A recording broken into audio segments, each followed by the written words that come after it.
Good morning, grade 6 students, and welcome back to another week in Reading Comprehension.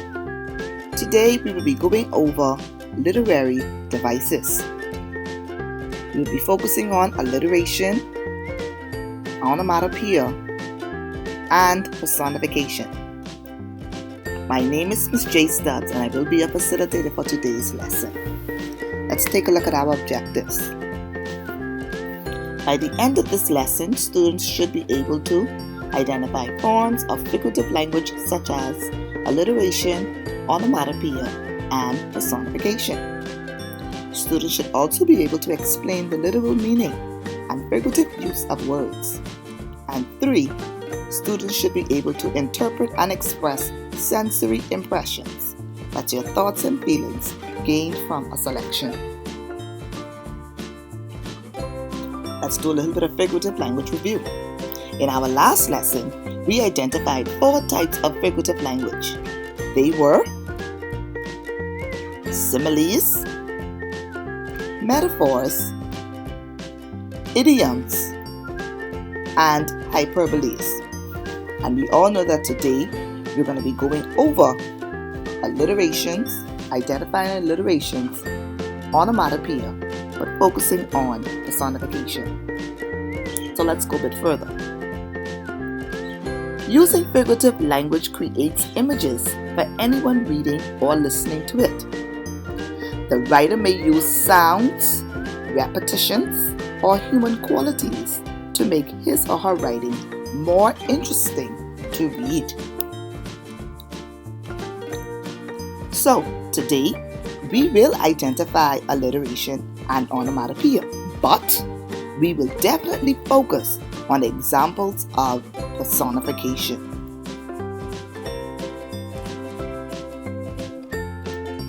Onomatopoeia. Pow! Boom! Snap! Splat! Wham! Onomatopoeia is the use of words whose sound suggests its name or sense. Our example sentence: the sack fell over into the river with a splash. And reading that, you can literally hear the splash that the sack made when it fell over into the river. Alliteration. Alliterations are words that start with the same sound, not just the same letter, and are used repeatedly in a phrase or sentence. So let's look at our example sentence. A lucky leprechaun licks a lemon leaf lollipop. And noticing that all of the words that start with the letter L, they make that L sound. So let's go ahead and jump in this conversation. Have you heard the word personification before? Yes, it's when an author gives objects, animals, or non-living things human characteristics or qualities. Wow, really?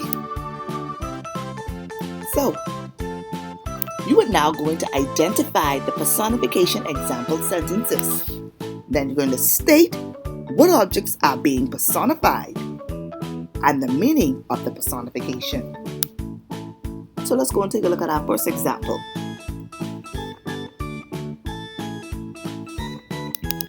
The flowers smiled with joy as the butterflies whispered to them. Now, which items are being personified in this example sentence? Which items are giving human qualities? The flowers smiling, because we know that flowers can't smile. And the butterflies whispering. We know that humans whisper. We know that humans smile. But flowers can't smile. And butterflies can't whisper. And so they were given human qualities. Let's go to example number 2.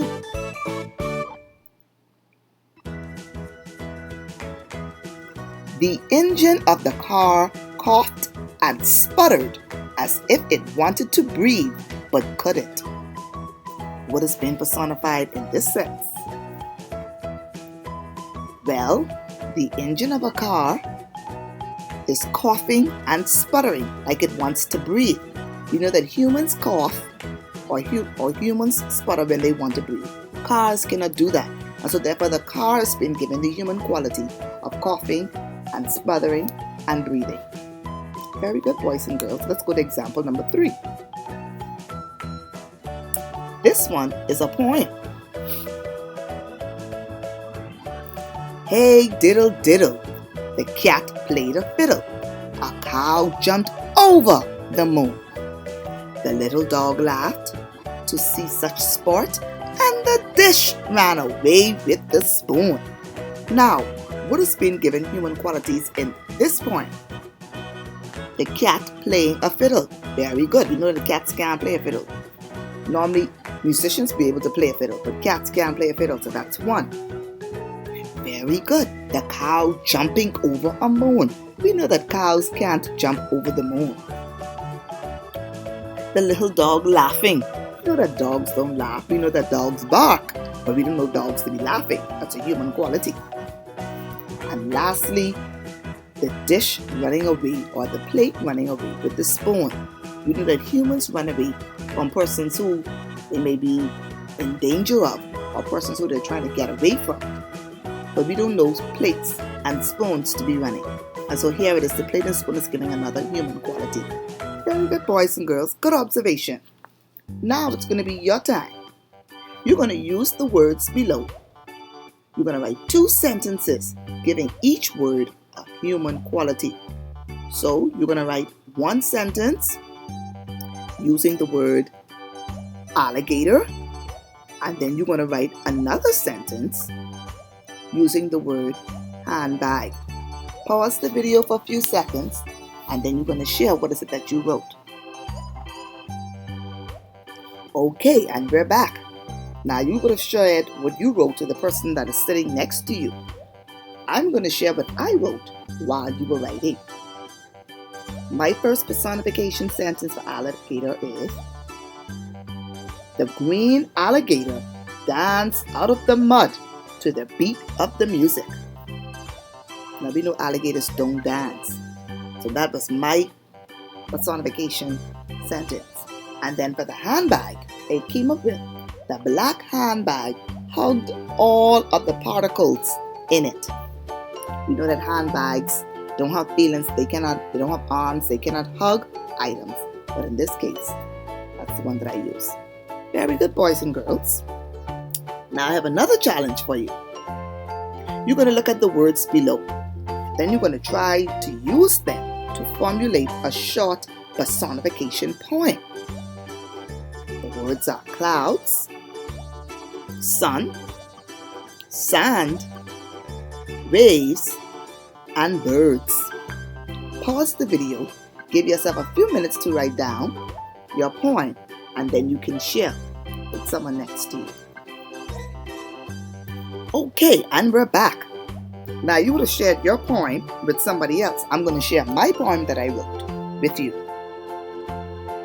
Relaxing on a beach under a sky filled with dancing clouds and a blazing sun, to the sound of roaring waves and singing birds playing in the sparkling sand is a lot of fun. Now looking at this, we know that clouds don't dance. We know that waves don't necessarily roar. They don't have a mouth to roar. Birds tweet. They don't necessarily sing. And then the sand sparkling. So here it is. These items were given human qualities. Very good, boys and girls. So let's go back with our helpful hints to recap the lesson. To identify personification in any reading material. 1. You must read over the paragraph, sentence, or poem very carefully. 2. In order to identify personification, you must visualize the meanings of the words in your mind. Try to see it. Number 3. You must recognize how using personification creates a word picture. It allows you to see it visually. And 4. To identify personification, you must notice how personification makes the sentence much more interesting. It causes that reading material or that paragraph or that poem or that sentence to come alive off the page. Very good, boys and girls. These are our resources that we use for this lesson. Well, it's come to that time. Join us next week for another interesting lesson in reading comprehension. Thank you and goodbye.